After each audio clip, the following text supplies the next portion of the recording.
Итак, обещанное видео, как будет работать камин с водяным контуром автоматически через насос по температуре.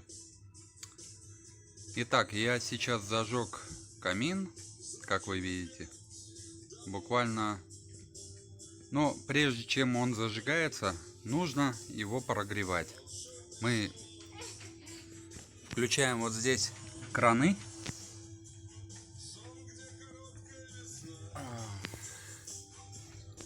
Так, краны, которых не видно, да? Сейчас мы включим фонарик. Вот, мы видим краны, да? Этот кран я открыл.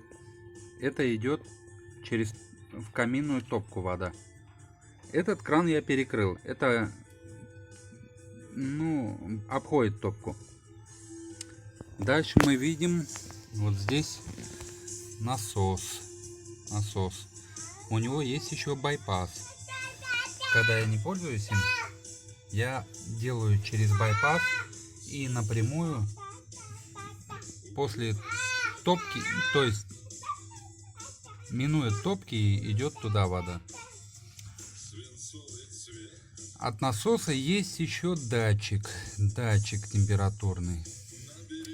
Он втыкается вот в эту штучку.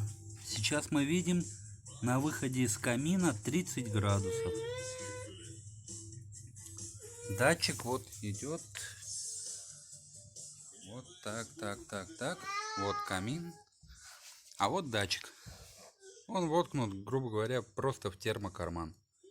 Дальше линия идет, отопление.